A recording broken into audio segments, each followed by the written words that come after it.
So my name is Andy Bocarsley. I'm teaching this course on electrochemistry, and I'm a professor of chemistry at Princeton University. Just to give you a second of background before you get started here, although when people ask me where I'm from, I tell them New Jersey these days. In fact, I spent the first 22 years of my life in LA. I was an undergraduate at UCLA, so I'm somewhat familiar with the area. And then after graduating from UCLA, I went to the East Coast where I've stayed. But the first stop was MIT for my graduate work, and I was in Mark Wrighton's group doing photoelectrochemistry with various people. But one of them that showed up about a year after I arrived at MIT was Nate Lewis.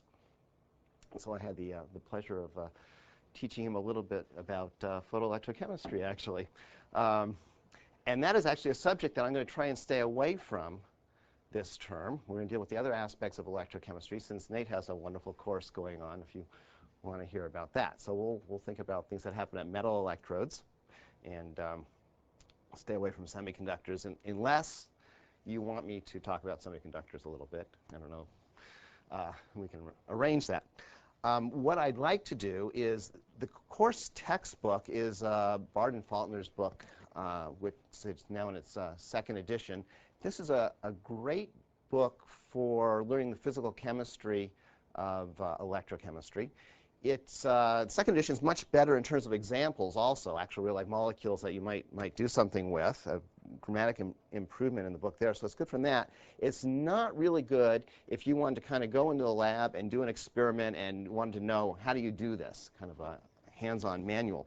And so I'm hoping to seriously supplement this course with that kind of practical information. If I want to run a cyclic voltammogram, what are the sorts of concerns I should have? What equipment should I be using? How do I select between different reference electrodes?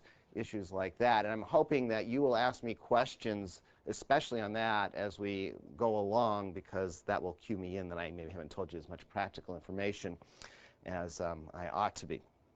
In addition to that, I will be supplementing the book with examples from inorganic chemistry, in particular the inorganic chemistry that we do at Princeton, since I happen to know that a little bit, to give you some feeling for what you can learn from using these various techniques. Now, going along with this idea that Bard and Faulkner are wonderful on the PChem, but if you want a more hands-on approach, there are better ways to do it, probably. I'd like to suggest to you two other texts. One is this book by Kissinger and Heinemann. It's hard to miss with that wonderful yellow cover. It just jumps out of the library from you, Laboratory Techniques in Electroanalytical Chemistry. It's actually an edited text. Each chapter is written by a different expert in the field. If you want to see a really fantastic chapter on photoelectrochemistry, this is the book to find it in. I can't remember who wrote it exactly. But it tells you a lot of practical things. You know, if you actually want to do a chronoamperagram, how do you set it up and go about doing it, and what are the pitfalls? And the other text along the same lines is this book by Gigliotti. Gigliotti actually has two textbooks. There's one called Interfacial Electrochemistry, and this one called Electrokinetics for Chemists, Chemical Engineers, and Material Scientists.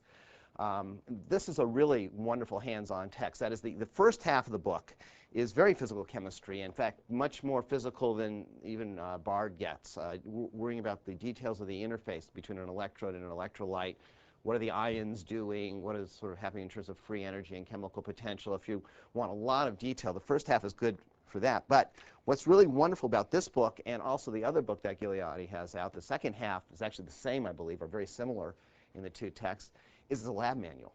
And he goes through and he has, a cyclic voltammetric experiment, and it's if you were going to go and do that one, it has a recipe in there for doing that, and chronoamperometry and AC techniques. And so this book is a real wonderful way if you just need to know how to do that. Now, there's a wide variety of other texts out there, and I think what I'll do next section is just hand out you a little bibliography of other books that you might want to consider. But we'll be using Bard and Faulkner. That is set up as a traditional textbook. It has problems at the end of the chapters, which brings me to the point that it's a course, and I guess I have to assign grades at some point and things like that. So there will be some problem sets, which will be a combination of the chapter problems and some of my own original ideas that will give you. I'm thinking it's going to be about every other week in terms of sort of the problem set, something like that. That will go into your grade. We will have a midterm type of exam. I'm not sure it'll be exactly in the middle, and some sort of a final exam for the course. So grades will be established. Okay, any questions on sort of administration before we get started on something more interesting? See, you're already sitting there and inhibited. No questions. Okay, electrochemistry.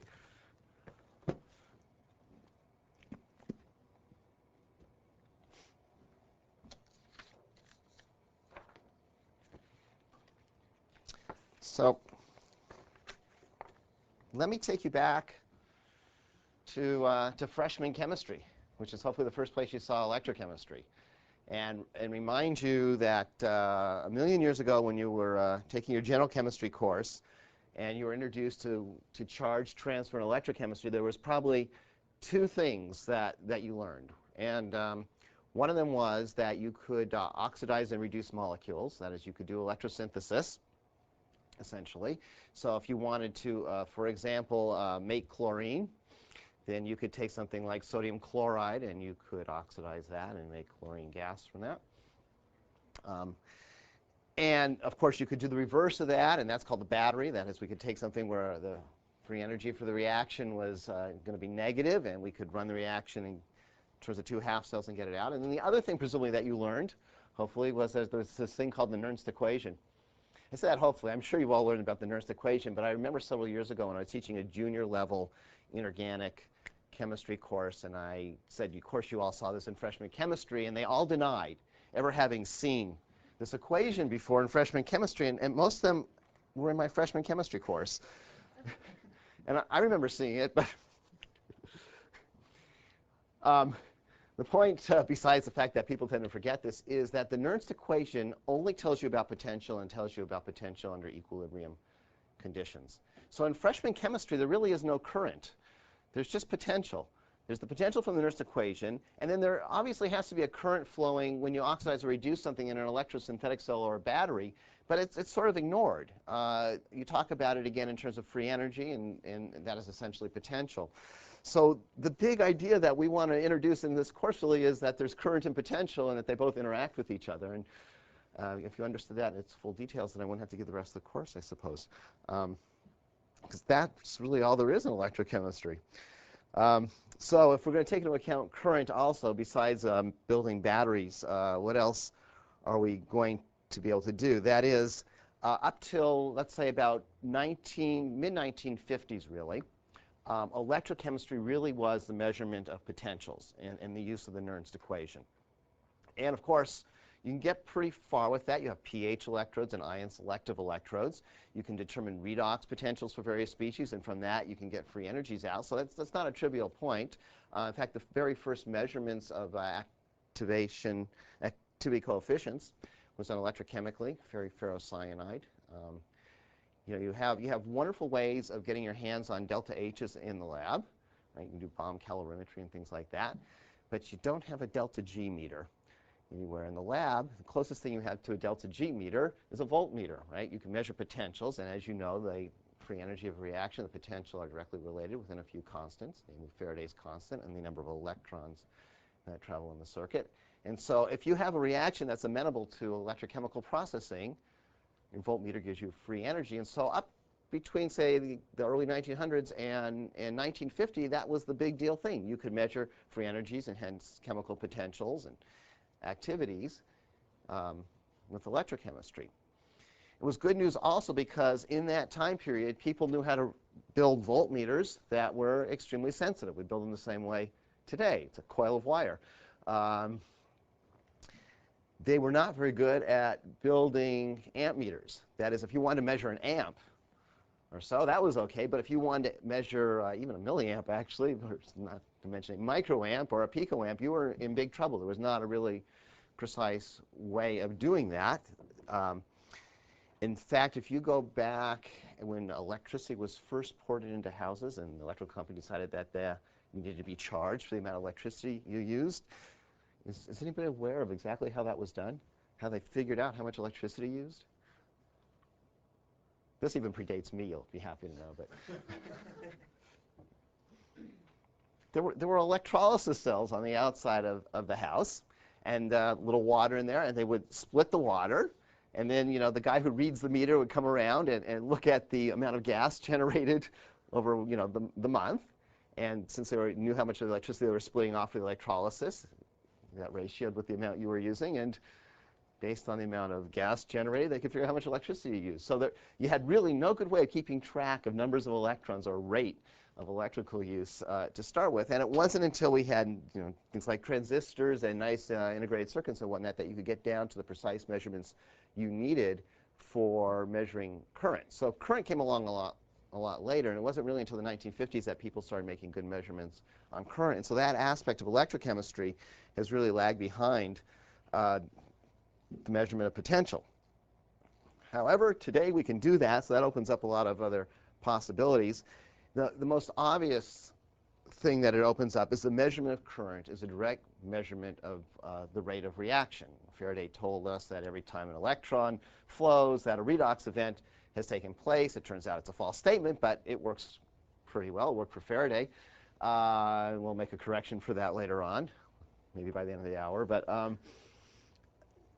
that means that anytime I measure a current, if I believe Faraday, then I'm looking directly at the rate of reaction. Obviously, if I know the rate of reaction, then I can start doing the kinetics. And if I get the kinetics right, I have a good chance of getting the mechanism. Maybe a 50% chance of getting the mechanism, depending how you feel about mechanism. And so the first thing that current lets you do is look at charge transfer kinetics. Now, let's see, is everybody here an organic chemist or a physical chemist, or do I have some real-life organic chemists that are willing to take this course? No one's at least willing to identify themselves as an organic chemist. OK, good. So when we look at, I guess, and when we look at, there's nothing wrong with organic chemistry, really. But, I of course, I tell my class that organic chemistry is a horrible thing, because as an inorganic chemist, we all realize it's the inferior science. But there's no pretty colors in it, really, a few dyes. But it is a science, yes. It is a science. But it's just not intrinsically beautiful as a science, right? However, I do have to tell you, that little experience over at UCLA, not too far away from here, organic chemistry, junior year, laboratory, is where I met the person who eventually became my wife. So there are some good aspects to organic chemistry. Can't totally put it down. So we will primarily be looking at inorganic examples, which I guess will suit you just fine based on your inclinations here. And there is an advantage to that. It's rather interesting that redox reactions in terms of organic chemistry go quite back in history. That is, it's a standard mechanism. You all, even if you're not organic chemists, had to take probably a sophomore year organic chemistry course. You probably have put that totally out of your mind. It was probably a life-threatening experience or something like that. And you learned all these wonderful mechanistic things, or at least you attempted to, that have wonderful names associated with them, right? And then you had these oxidation and reduction reactions. I remember from when I was learning my initial organic chemistry, there was just like reduce, and there was an arrow, and it said ox over it, and then there was product. Whereas all the other ones, you had a page of arrows flying to the left and the right and whatnot. I never understood why. It wasn't that charge transfer reactions were just that simple, or was there something else to it? And of course, the answer is that people just don't understand, and even to this day really don't understand as well charge transfer reactions in terms of organic systems as they do in inorganic systems. And so we have all the details we would like, maybe like a few more, in terms of inorganic systems. And the main reason for that is that the big component of the free energy that one just can't ignore, whether it's organic or inorganic, in a charge transfer reaction is the so-called reorganization energy. That is what the solvent's doing immediately adjacent to the molecule when it's suddenly the molecule, maybe that's neutral, has a positive or a negative charge on it. And that could be something like half of the free energy. And if you have an inorganic system, if you have a transition metal complex, then the first salvation sphere, which takes most of the abuse when you do this, is the coordination sphere. And of course, with a transition metal complex, we can know exactly where those ligands are before and after the reaction. So we have a big leg up on handling that energy. But for some organic molecule, which just has some solvent and some organization around the molecule that's really hard to figure out, it's very, very hard to get your handle on that reorganization energy. And so mechanistically, it's a big problem. So we'll look at inorganic examples. But I don't want to leave out the organic. And in fact, a couple of the textbooks that I'll suggest you might want to look at when I give you the list next time are specifically electrochemistry for organic chemists, because you have to approach it slightly differently because of these unknowns. So we have mechanisms and we have kinetics. A big area more recently in terms of electrochemistry has been this whole area of inorganic electrochemistry, where one uses typically a measurement of potential, but sometimes current, to learn first something about a metalloprotein active site, and then secondly, in a sensor application. Can I use an enzyme, whether it's an inorganic-based system or a pure organic enzyme, can I use that enzyme to sense some specific component? And an obvious thing you might want to sense is some other biological component.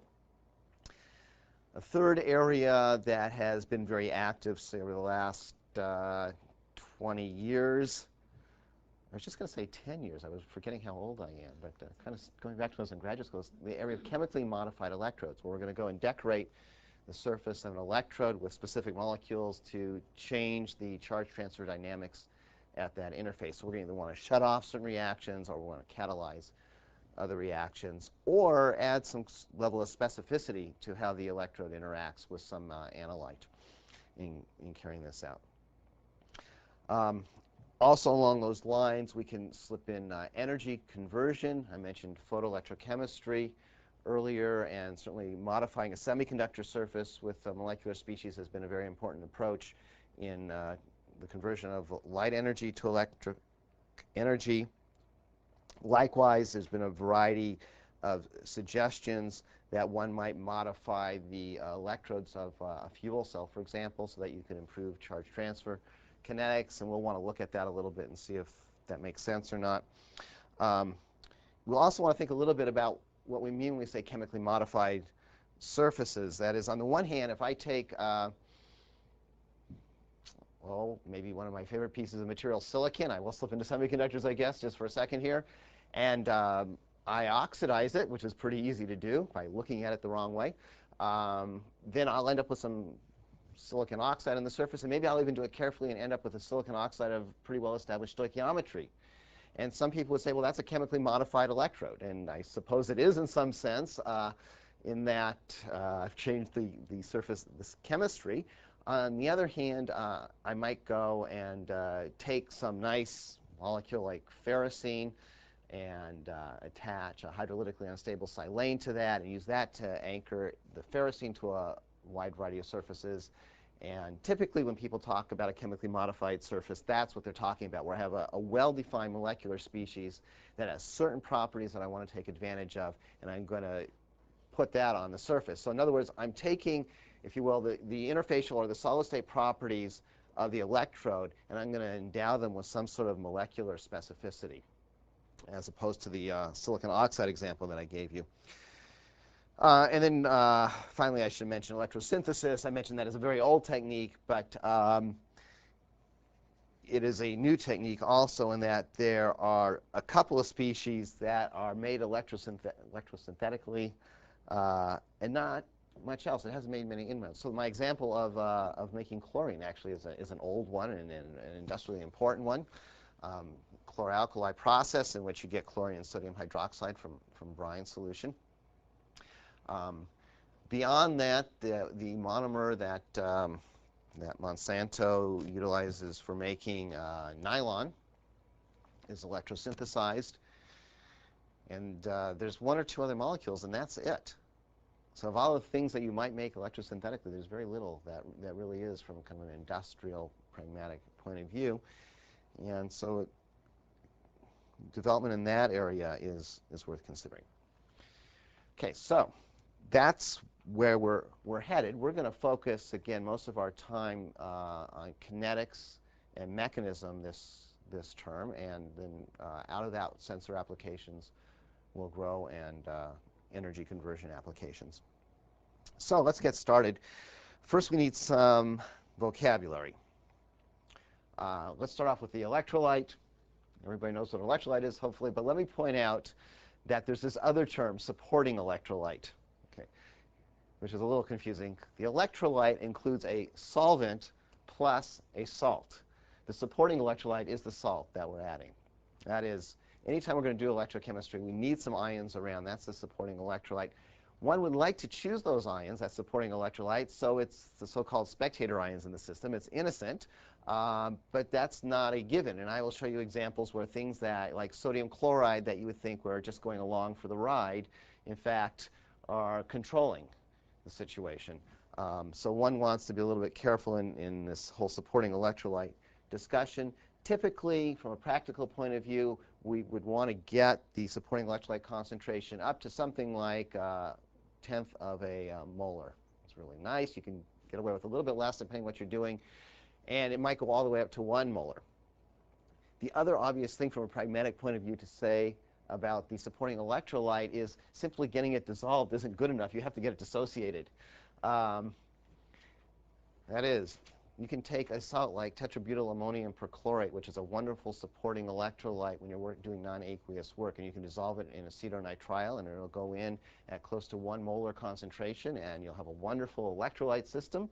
But you can also take tetrabutyl ammonium perchlorate and dissolve it in methylene chloride or benzene, close to 1 molar also. And those are not electrolyte situations because you have contact ion pairs still. You never get free ions, and nothing's happening. So just dissolving the salt isn't good enough. This brings up actually a very, very important point. When you go and you do most analytical experiments, you take an NMR or an IR, or whatever your favorite spectroscopic technique is, then you can end up with a good spectrum or a bad spectrum, depending on maybe how you prepare your sample. But you will never break the spectrometer, probably, by preparing a bad sample. I guess you could do it intentionally, but by and large, that doesn't happen. And you can't get totally spurious data, typically, by preparing a bad sample, although if you work at it, I suppose you could. I see Bruce's smiling back there. Do you want to confess something, Bruce? Just thinking about our XPS, we take lots of spectra, and there are lots of wrong answers. Wrong answers. Well, XPS is closely related to this, I guess. I stayed away from that technique. It has electrons again. The problem with an electrochemical experiment, even worse than XPS, is that when you go and you take your electrochemical cell and you attach it to a potentiostat, it becomes an active element in the electrical circuit of the potentiostat. And so depending how you prepare your sample, your electrochemical cell, you can get all sorts of artifactual answers, and you can break the potentiostat, for that matter, in doing this. So it's not just an innocent experiment anymore where, okay, I'm going to go and run a spectrum and see if it's a good sample. And there have been more papers than certainly I can count that have been published in the literature where somebody has seen this wonderful signal, and they've interpreted it in terms of this wonderful theory that has a molecular basis.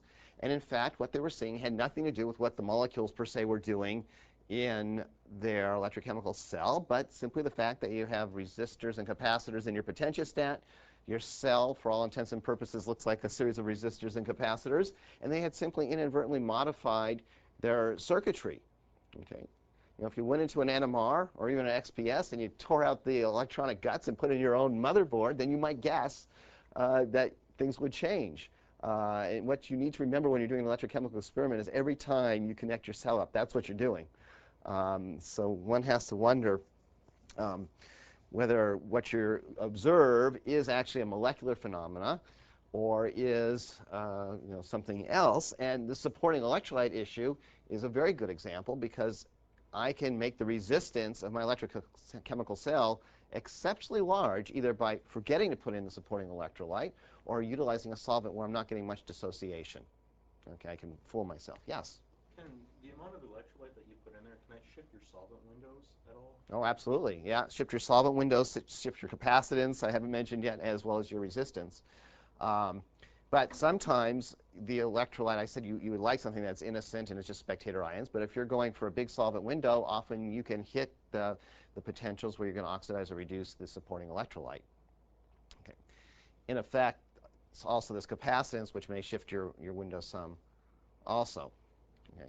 When you shift your resistance and your capacitance, then you shift the RC time constant for your cell, so your whole system response may change dramatically when you do this. So there's almost nothing in the electrochemical cell that you can't mess up by messing up the supporting electrolyte. So one wants to think about that very, very carefully. And that, of course, is going to change. The other aspect of the supporting electrolyte is one often can run into a situation where there is either phys or chemisorption of materials on the electrode, and that would be sort of an unintentional chemically modified electrode. It might be the supporting electrolyte ions that chemisorb, physisorb. That could be an issue. But you can also have various salting in and salting out effects that will deposit some other species upon addition of the supporting electrolyte on your electrode. And so you have these second-order effects that can be an equally big problem. Okay, so we'll come back to that discussion a little later, but that's a big one up front. The supporting electrolyte is a critical issue. Okay, then in addition to that, of course, you need to have some electrodes. And it's probably more obvious that the electrode materials that you pick will affect the electrochemical response of the cell. For all, not all, for a lot of the experiments we'll be talking about this term, we're going to want to use a potentiostat, where we're focusing our potential control on one electrode and letting the other electrode do whatever it wants to, as long as it doesn't get in the way. And the problem with that is, how do you know when that second electrode is getting in the way or not? That is, if suddenly it becomes the controlling factor, then you're watching this auxiliary or counter electrode instead of the electrode that you're trying to control. And one way that it can become a factor is if its area is small compared to the area of the working electrode, the electrode that you're trying to focus on. Okay, so I've just thrown in a whole bunch of words here that maybe I should clarify. So we have our working electrode.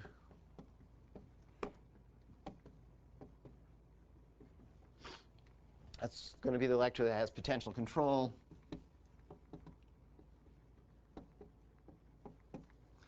And something really important to recall, it depends who you buy your potentiostat from, but many of the manufacturers actually put the working electrode at ground, which may sound counterintuitive, but this is fine. You can still have potential control. This becomes really important if you're hooking up other equipment to your electrochemical cell. It's nice to know where your ground is or isn't. And as I said, it does depend on exactly what potentiostat you purchase. So it's important to know which side of the cell is grounded, but often it is the working electrode side that is the grounded side. You actually have more control that way. Then you're going to have either what's called an auxiliary electrode or a counter electrode.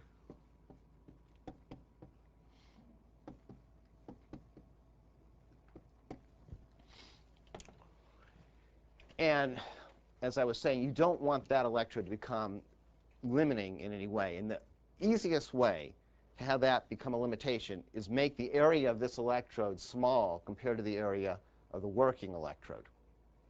Okay. The important consideration here is current density. And so obviously, if I'm passing an amp through my working electrode, then I'm also passing an amp through my counter electrode. But if my working electrode is on the order of, say, 1 square centimeter, then my current density there is an amp per square centimeter. And if my counter electrode, say, is on the order of a square micron, then I'm passing 1,000,000 amps per square centimeter. And obviously, that's not going to happen. And so things are going to happen on this side. And I no longer have a system where I'm controlling this electrode and letting this one just respond. So area here is critical. We need large area. Now, the other way you could fool yourself on the counter electrode is you could pick a material for your counter electrode which is kinetically sluggish. So even though you have a large area, the rate you can push electrons through it is slow. And again, that can become the controlling factor. So typically for the counter electrode, people would use platinum. nice catalytic interface. And then all you have to be concerned about is that the area of that counter-electrode is large compared to the working electrode. The geometry of the counter-electrode isn't too critical at all. The geometry of the working electrode, it turns out, is quite critical. So one can take, for example, a spiral of platinum wire or a sheet of platinum. Wire is a little less expensive, and that makes a great electrode for the counter-electrode. And then finally, the third thing that we're going to want in this system isn't an electrode at all. We won't always use it, but for many of the experiments, we're going to want 3 electrode cell, and so we're going to have a reference electrode. And I'll just either remind you or state you that a reference electrode is not an electrode, it's a full half cell. And again, that's worth remembering. That is, there's more than just a piece of metal that can go wrong with a reference electrode, since it's a half cell there. And again, you want to think about how that reference electrode is interfacing with the rest of the cell. That's another area where you can get all kinds of wonderful artifactual results. Next piece of nomenclature that we have to clarify is this whole idea of whether a current is a positive current or a negative current, which, thanks to, I guess, a historical argument between chemistry and physics, is never clear. And in fact, it's worse than that. It's a historical argument, I guess, between chemistry and chemistry also. So, for example, if you, because it not only affects current, but also potential, so we'll start off with potential issue there. They go together. If you pick up a text or a journal article that was written prior to 1970, that has to do with chemistry, or if you pick up a text or a journal article written after 1970 by somebody who was practicing electrochemistry prior to 1970, then you will find that things that have to do with oxidation are assigned a negative sign in general, and things that have to do with reduction are assigned a positive sign. So there's a very famous book, which is a listing of redox potentials put up by Latimer, and I think this is in the right around 1960. And so if it was an oxidation, he assigned that a positive potential. 1970, IUPAC decided that they were going to have some rules about exactly how you do your signage in electrochemistry, and it turned out that internationally it was agreed that cathodic reactions would be associated with a negative sign and anodic reactions with a positive sign. So if you learned electrochemistry after 1970, then you're dealing, you're dealing with a situation where we have potential going positive to the right and negative to the left, and current going positive and negative. And so things that are happening up here are oxidations, and things that are happening down here are reductions. And if you're using the convention that was in place prior to 1970, then just go to the other side of the board and flip this over. You'll be in great shape. It's the mirror image. Okay. And the key problem with this, and I actually have to give Al Bard a lot of credit for this, both the good and the bad, actually. This older convention, in fact, has become known as the Texas Convention because Bard and Faulkner at the University of Texas. And basically, when IUPAC came out with that, they said, fine, but we've always done it the other way, and why should we change? And so if you look at all their journal articles, they use the Texas Convention, not the IUPAC Convention, and it's the mirror image. But when they went and wrote their textbook, which was much more recently, they did use the IUPAC Convention in here. So if you go and say, OK, I understand what they're saying in here, and I'm going to go pull some of their journal articles, now you can get yourself totally confused. So beware of that. Figure out which convention is being used on that. Now, in terms of energy, which is the other thing we like to relate this to, typically if we're doing some kind of energy argument, we like energy going up to be higher energy. And again, we have this relationship where we are going to relate our free energy of reaction to minus n Faraday's constant delta E. And so you see there's a flip-in sign that's going to occur here. So when we're going higher in energy, if we want to compare that to a potential scale, we need to put energy that's higher as negative and energy that's lower as positive. This was all done just to make life confusing for all of us. It's not that it's hard enough to start with. Okay, so if you want to measure energy, for example, in electron volts, which is particularly easy if you'd like to compare that to a potential scale where we're working in volts, then just remember that more negative electron volts is a more negative potential. That works fine, but it's higher in energy. That is, if I'm on this scale here and I find out molecule doesn't reduce until I get way out here, I'm using more energy to reduce it than if it reduced at a more modest potential, less negative potential. So the IUPAC and the energy scheme do go together. So a simple way we could put this together then would simply say we have an electrode here, right there. On this side, we have an electrolyte. On this side, we have the electrode. Assuming the electrode is made out of a metal, then I can apply a potential to that metal, and that potential will control where the Fermi level of the metal is, highest occupied molecular orbital, if you will, of the metal. Is Fermi level a term that you're all familiar with? No problems? Good.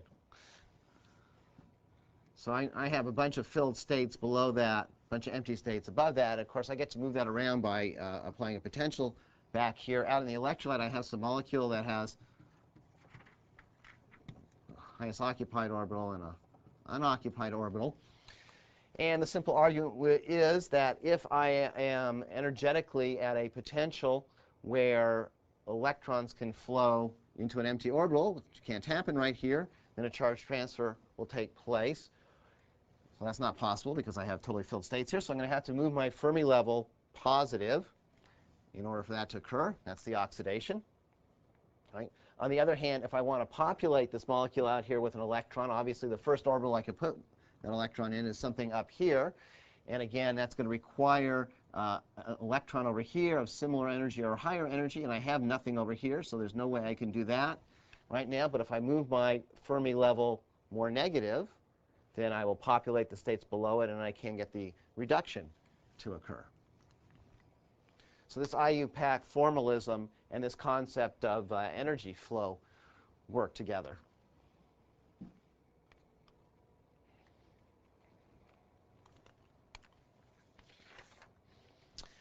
Okay, now we can go. That's nomenclature. We're doing great here. Now we can go and we can divide the world down into essentially two types of experiments that we can do electrochemically. We have to control the potential or control the current. We don't get to do both at the same time. Right? One of those is a dependent variable. The other is an independent variable. If you look back at the earliest electrochemistry experiments, once people were starting to flow current, 1950s, even 1960, the initial experiments that were most favorable were those in which you controlled the current. And again, that was because measuring current was problematic. You couldn't do it to the extent you wanted, and so you could set a current, and then you could measure potential. And so a so-called chronopotentiometric experiment is sort of the first, historically, of the modern electrochemical experiments where you're setting a constant current using a galvanostat and watching a flow of current as monitored by a change in potential. So experimentally, it's the easiest experiment to do in terms of interpreting the results. It's one of the hardest experiments to do. And so once people could get a handle on measuring current, then you came up with a set of potential controlled experiments in which current was the parameter of interest. Now, in doing this, I have a colleague at my biggest research effort right now at Princeton is in the area of fuel cells. And in order to do a fuel cell is a really strange thing in that chemists only understand about half of fuel cells, what a fuel cell does, and engineers understand only about half, and they're the opposite halves. And so you really have to work with an engineer in order to make a fuel cell work right. One of the reasons is a fuel cell does not have a reference electrode in it, and introduces all kinds of interesting engineering complications as a result. There are other interesting engineering complications besides the reference electrode. Anyhow, a lot of fuel cell research has been done by electrochemists as opposed to chemical engineers. And electrochemists think more or less the way I've been telling you to think for the last 45 minutes. That is, in terms of potential and current, and in terms of this sort of thinking, in a 3-electrode type of cell. Engineers don't think about 3-electrode cells to any large extent. They might, but what they're interested in is making something that could be used to put energy into something else. A fuel cell, for example. And so when you're running a fuel cell, what are you doing? You're generating some current and some potential, and you're running it through an external load. Simplest one, say, being just a simple resistor. Okay. And so the question is, when you're doing that, which parameter are you controlling? And I promise you, if you go out on Colorado Boulevard and find some electrochemists and ask them, they'll tell you that really you're controlling potential if you do that, and the current's doing whatever it wants to do. But in fact, that's really not true. You're controlling resistance when you do that, and the current and potential are allowed to do whatever one wants to do. That is, when you're using a potentiostat, you have designed a system very specifically that lets you control potential and monitor current. If you're not using a potentiostat, if you're just using a load, then you're controlling neither. Even though they're two linked parameters, you're not controlling either one. You're simply controlling cell resistance. So if you want to build a fuel cell that's, say, going to run a car or something like that, you don't want to look at it as a system that is a potential control experiment that's generating a current that's going to run the electric motors in your car. You want to look at the car as a load, and you want to ask yourself, how does the load impact the fuel cell performance? We'll get to that, but we'll throw that out right in front. That what I've had to say here only applies to potentiostated circuits. Okay, so assuming we're potentiostated and that we're going to monitor current and we're using a 3-electrode cell with our potentiostat so that we're working under the conditions, the very specific conditions that I've laid out here, then what sorts of experiments can we carry out?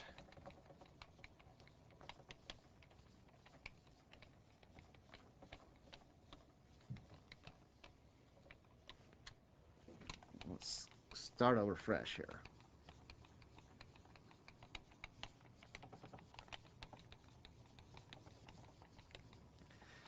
So let me shoot up on the board over here an outline of what's possible.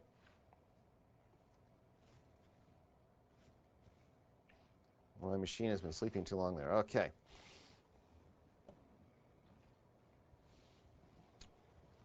So we're going to do a potential control experiment. Is this, can you guys in the back see this? This is like an eye exam, right? No, we're okay. We've got great eyesight on this side. How about on that side? Okay, sort of. So I'm going to go over this, and I think I'll use the board also. But I've divided the world into two things. We can do a static potential experiment. We just pick a potential, and we're going to stay there. End of story. And we're not going to even look at what's happening in this cell immediately after we pick it. We'll let everything come into steady state, and then we'll consider what's happening. Or we can dynamically change our potential. So that's what's on the right-hand side of the chart over there. And I'd say, again, this is sort of historically the early experiment, the static potential experiments, kind of 1950s and more recent. And in dynamic experiments, where we're actually changing the potential, it's just starting in the 1950s and then coming up to today. Okay, so just really reviewing what I've already told you in terms of the static experiment, the classic static experiment would be an experiment where I am in thermodynamic equilibrium. And obviously, by definition of equilibrium, that means that the current I here has to be 0. We don't have a process occurring, so we have no rate for process occurring. So we have 0 current there.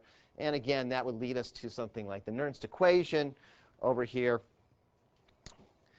Right, so I'd have an equilibrium potential, just to remind you here, that is related to a standard redox potential plus a term that takes into account our concentration of reduced species. Oops.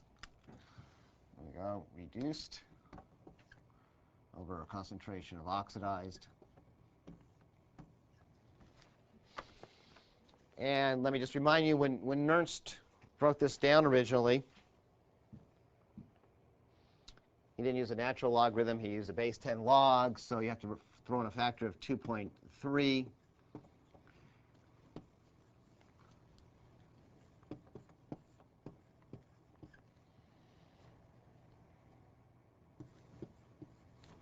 Logarithm of red over ox.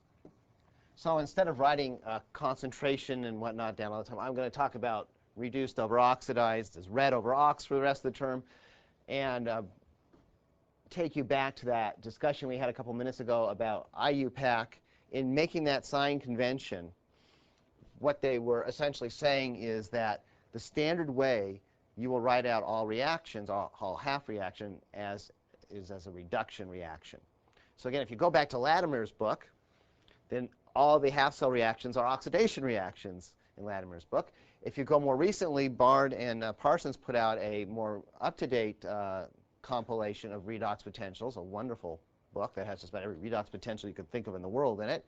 And they've written everything as reductions. So our generic reaction is that one right there.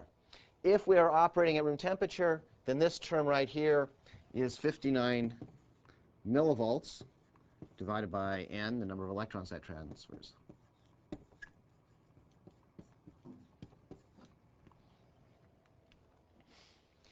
And so you can see we obviously have a way now of relating potentials to concentrations, and a very powerful analytical way. That's our pH electrode, essentially, our ion selective electrode. And that's all done under an equilibrium, sort of, or pseudo-equilibrium condition.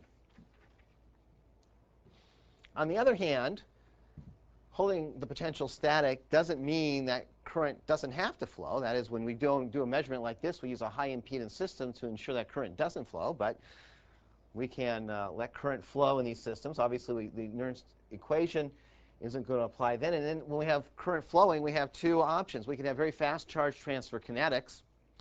If we have that situation, even though we're not in a static equilibrium, we are approaching something that is close to equilibrium at the electrode-electrolyte interface, and going back to a Nernstian condition is very reasonable. Okay. On the other hand, we may have slower kinetics where the rate of charge transfer is the rate-limiting step in our reaction, and then we have to develop some sort of a kinetic scheme that allows us to follow that. And initially, this was worked out by a gentleman by the name of Tafel. This was an empirical equation, the Tafel equation, that described the relationship between a potential and a current. And then a more detailed physical-chemical understanding of that equation was provided by Butler and Vollmer, relating it back to concentrations and rates of reactions and things like that. So we will look at that. That's basically what we have possible in terms of a static experiment. If we're going to change our potential, then we have two situations also. One I've already mentioned is we can have a Faradaic reaction. That is a reaction where what we have over here is happening. An electron flows through the circuit, and something gets oxidized or reduced. Question? For the dynamic potential, Yeah. you just mean constant current? No, these are all potential controlled experiments. So the question is, yeah, when I say dynamic potential, am I controlling the current? No, I'm dynamically controlling the potential. So I'm doing something like a cyclic voltammogram or a chronoamperogram where I'm slewing my potential or jumping my potential. These are all potential controlled. And the simplest experiment would be a potential jump, a chronoamperogram, for example. And I could sort of zeroth order say what I expect there then is that I'll end up with something that Faraday's law describes. That is, I oxidize, well, if it was Faraday, it was silver. I oxidize silver to silver ions, and every time I see one electron in the external circuit, I end up with one redox event that's occurred. Okay? This, by the way, that silver experiment is the genesis of the Coulomb, right? That is, at the point the Coulomb, the fundamental unit of electrons, was defined, we didn't quite understand moles and coulombs were somehow related, unfortunately. And as a physicist, Faraday was a physicist that day, I guess, was doing his Coulomb experiment, and Faraday on a different day was doing mole experiments, but there wasn't an understanding of what was happening there, so they needed a fundamental unit. And he knew that he could do something like reduce a gram of silver, which was the basis for this, and he could very precisely weigh the amount of silver that he had. And so he said the amount of electricity it takes to reduce a gram of silver ions to silver metal we'll define as the fundamental unit. There's your Coulomb. And that's why we're stuck with Faraday's constant in here today. By the way, that is a script F, the way I write it, because last term when I was teaching this course, 3 weeks into the course, a student came up to me and said, "What is this?" It's just an F. And of course, that's just the ratio of coulombs to moles, which turns out to be, if you like, sort of zero significant figures, 10 to the fifth. 96,496, if you like a few more significant figures. So on the one hand, we can say that's happening. On the other hand, what Faraday sort of didn't understand was the first thing that happens when you pass charge through an interface is that you get rid of some entropy at the interface. That is, if I have an electrode, there's case 1, case 2, if I have an electrode sitting in solution again, there's my electrode, there's my electrolyte. If I suddenly go and dump, say, some electrons on this interface, I have a bunch of negative charge there. And this electrolyte, which is out here, which has supporting electrolyte in it, as well as dipoles that are associated with the actual solution molecules, is going to respond to that. And so obviously, I'm going to bring up things like cations to that interface. Or perhaps if I'm using, say, water as my solvent, I have a nice dipole moment, I might be arranging my solvent dipoles, something like that. And of course, as soon as I do that, the rest of the solution is going to look at that and not be happy with that. It's going to see a wall of positive charge there, and it's going to bring up negative charge to balance that out, or potentially some dipole moments that go in the other direction. And that will keep going until eventually fuzzes out, and I'm way out here in bulk solution, and I have just a random assortment of charges again. Right. Now, that's work, and work takes energy. We have to get that energy from somewhere, and where are we going to do it? There's going to be a flow of electrons associated with this. So we have non-Faradaic processes. And it's just the organization of this interface when we apply a charge to it. And Faraday missed this whole thing because for some reason his, I don't know, his laptop computer really couldn't see things happening on a millisecond time scale. Given that I think his stopwatch actually was probably a thing with sand in it, right? So he didn't see that. But now that we can look on a millisecond or a shorter time scale, we find that this whole organizational process dominates the early time charge transfer chemistry. And so we had these non-Faradaic processes. And one either has to say, I'm not really interested in that. I'm interested in the Faradaic part. And so I will do things to minimize this aspect so it doesn't confuse me. Or one might say, well, I'm building this whole organization at the interface. Can I use that to interrogate the nature of the interface? So I might actually use the non-Faradaic component as a way of studying the interface. Take it either way. Okay, so we have those two possibilities going on there. If we want to minimize this, because we're really not interested in it, we can never make it go away, but we can minimize it. There's two things that we can do. The first is, again, what I said earlier. If we have a lot of supporting electrolyte around, then you see we don't have to do as much work to bring these things up, and so we can minimize the amount of energy that's needed to do that, and that will help quite a bit. This is also, by the way, the reason that you never do electrochemistry without supporting electrolyte around. If all you're going to rely on is the dipole, say, of distilled water to do all of this, it's going to take a tremendous amount of energy, much of which will be released as heat, to do it. So you'll have, A, you'll have a lot of heat generated, and B, it's going to be very sluggish type of thing. So you'll never see the nice, beautiful electrochemistry you want to see. You'll just see this organizational thing going on.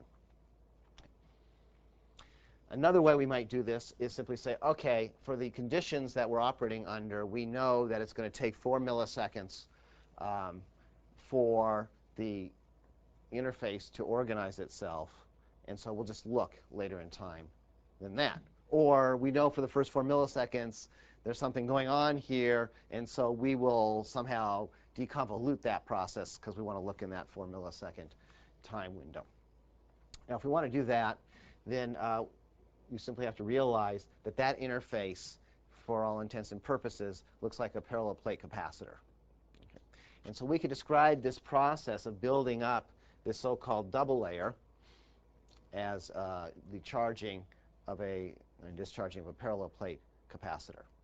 And so the first thing that would pop into mind is that we're going to have an exponential drop-off in the current associated with this that's dependent on an RC time constant. Again, the R will depend on exactly how much supporting electrolyte is out here in the bulk, because that can be your major resistance. The C will depend on exactly what you have available to organize that double layer. Those of you who are more familiar with semiconductors, then you have a space charge layer in a semiconductor on this side, and it is the mirror image of what's happening out here. They are identical. Okay, so if you understand space charge layers, you already understand the double layer.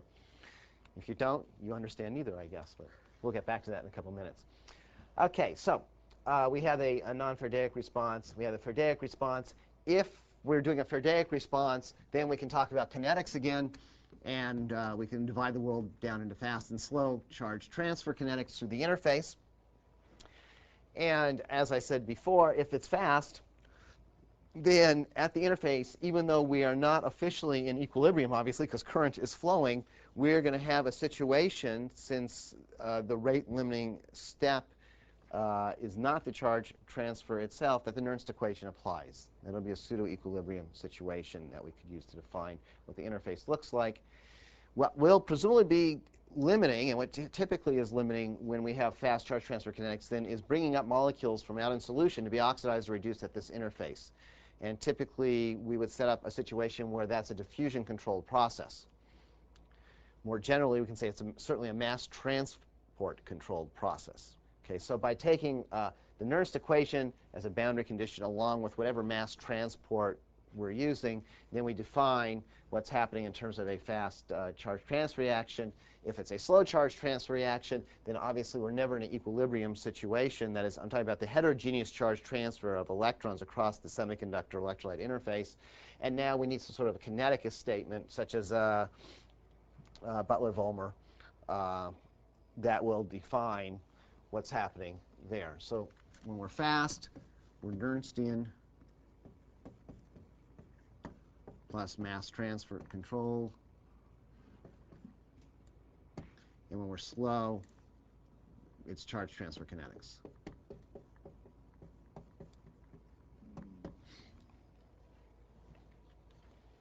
Okay.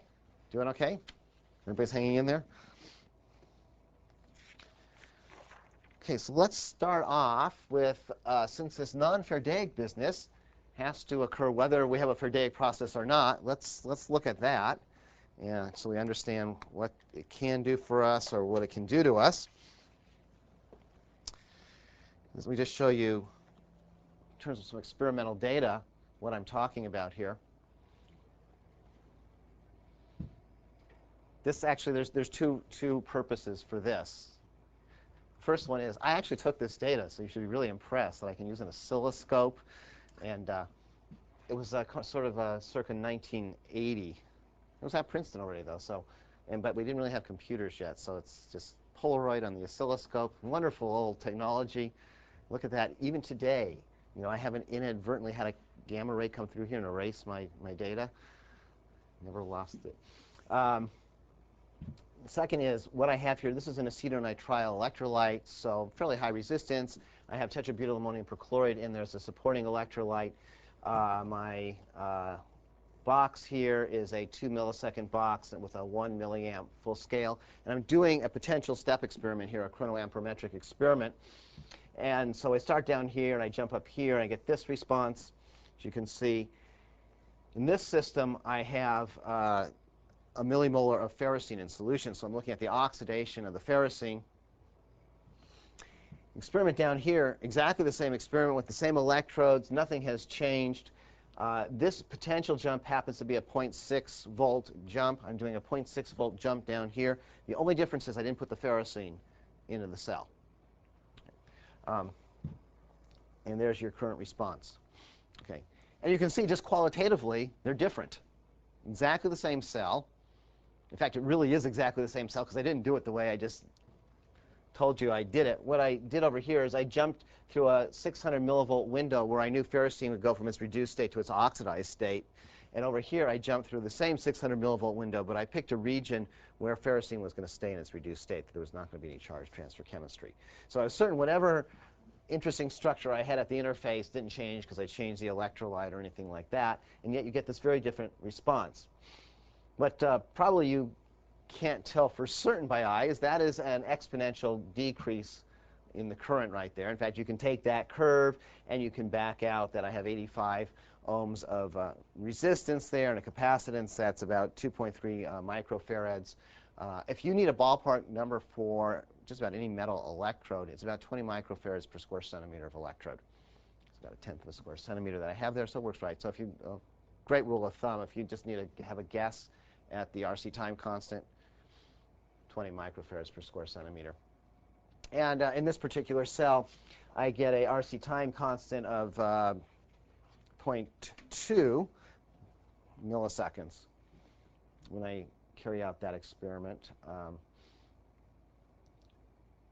And I've really loaded that cell up with supporting electrolytes. So that's about as good as you can do in a non-aqueous electrolyte. And it'd be a good idea if you really wanted to study a current that had to do with the Faradaic process. You might go 3 time constants beyond that to make sure that you're really down there. So again, it's 2 milliseconds per box here. And so if I go from this point, if I go out 3 boxes, so I have a little over 2 millisecond lifetime, I'm over there, and you can see my current is essentially negligible at that point. So if I were to wait in this particular case to 2 milliseconds to 6 milliseconds, I can be very certain that any current I saw at that point was going to be from a Faradaic process. And you'll notice when I have the ferrocene around, where I have a very different shape, and probably by eye you can't tell that is a time to the minus 1/2 response, but if you go plot it out, that's what it'll work out to be. You can see if I go out a similar distance, 3 boxes out here, that although I'm missing a big chunk of current, there's a lot of current over here. My zero's down here. So I have quite a bit of current out here to play with still. Okay. So 2 choices, assuming I'm not going to change the chemical composition of the cell. Either I go out some distance like that, and you can decide maybe you don't want to go out 3 constants. Maybe you're happy with a little bit of an error in here and only want to go out 2 constants or 1 constant, and just pick off the points out here. Or you can try and deconvolute these 2 curves, which is pretty challenging, it turns out. If you needed time, that was going to be, say, within the first couple milliseconds. You have 2 problems here. First, if you want to go a very short time, you've actually lost potential control. It goes off scale here, and it's not because I've misset the oscilloscope.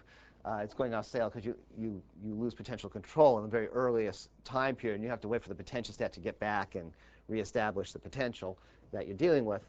But in addition to that, even if you go beyond that, you're looking at a subtraction of 2 very large numbers to come up with a small number, and the chances of doing that successfully are pretty limited.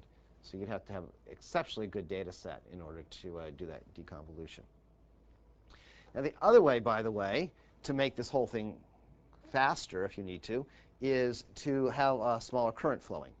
Okay, if we can limit our current. And the way we might do that is, since the current is proportional to the area of the electrode, if we use smaller electrodes, then we can limit it. So one can go, for example, down to ultra-micro electrodes.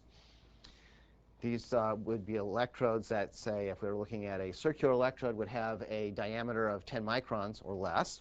10 microns is sort of the official cutoff point for an ultra-micro electrode.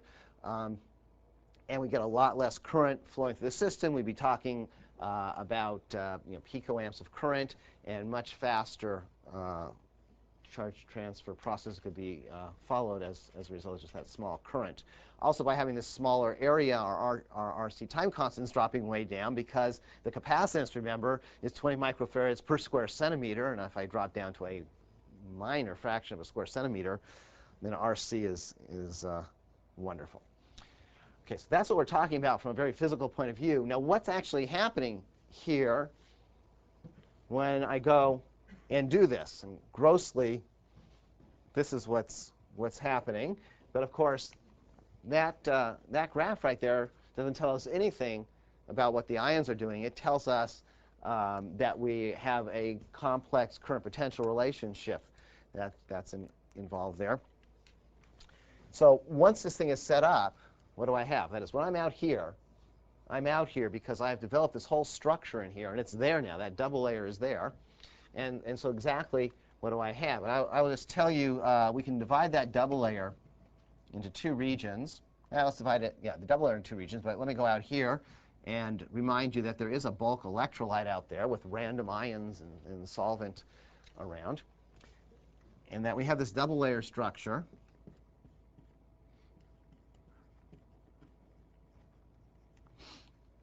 And that double layer structure is going to have a region in it right adjacent to the electrode where we have a lot of ions and a lot of organized solvent.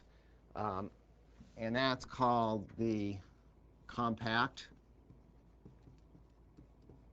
double layer.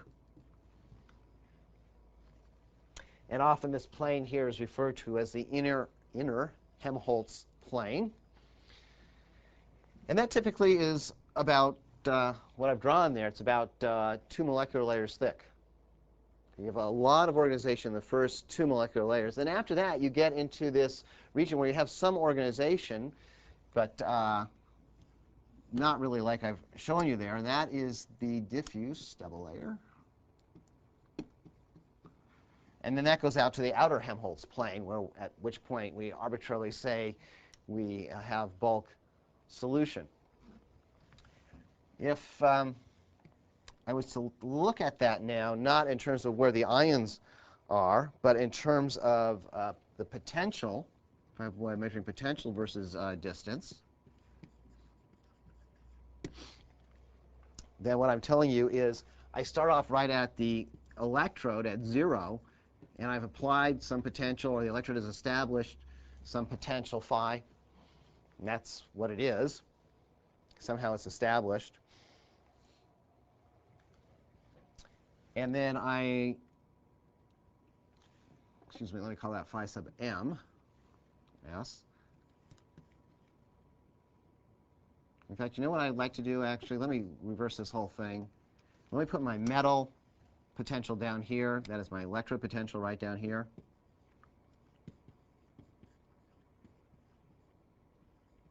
And then when I get way far away from the electrode out in solution, there's some potential associated with the solution.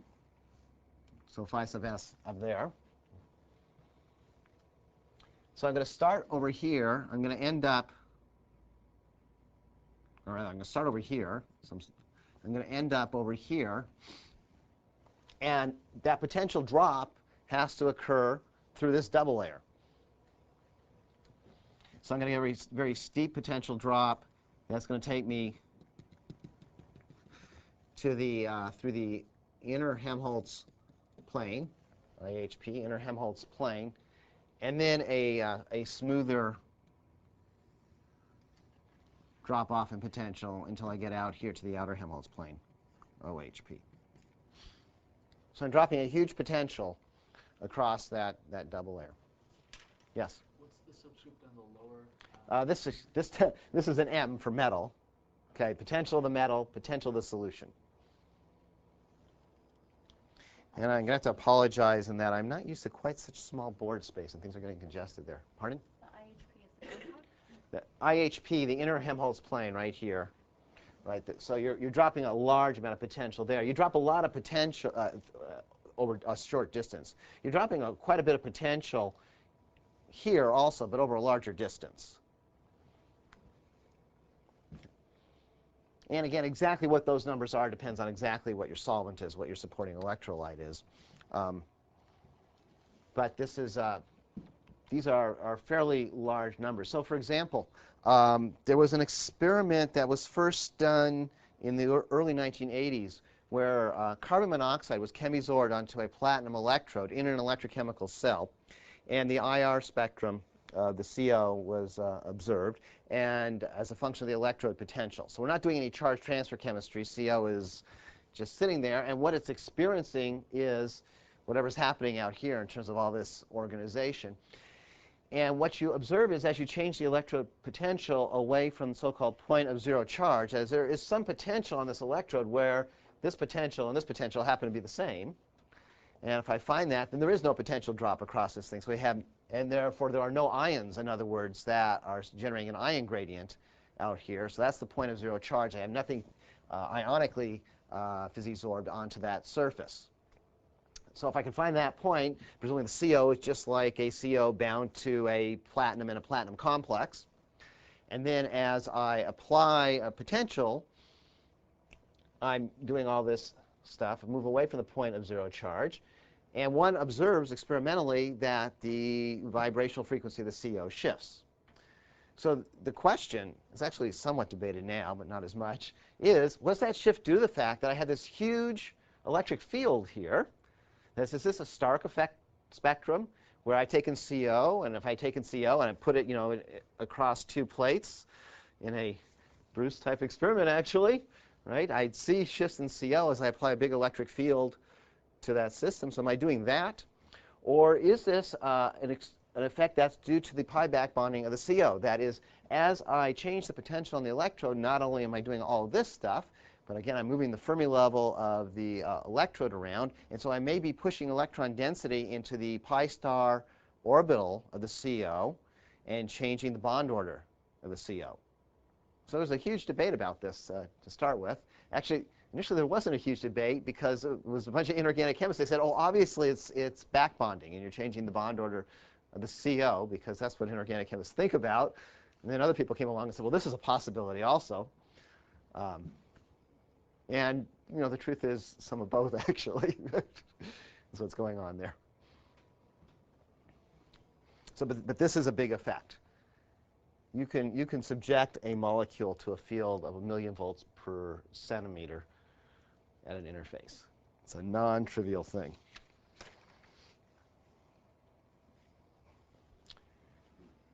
OK, it looks to me like this is a good point to stop at. Wrap things up. We will continue then next Tuesday. We'll pick it up from the non-Faradaic current and work our way into a Faradaic response.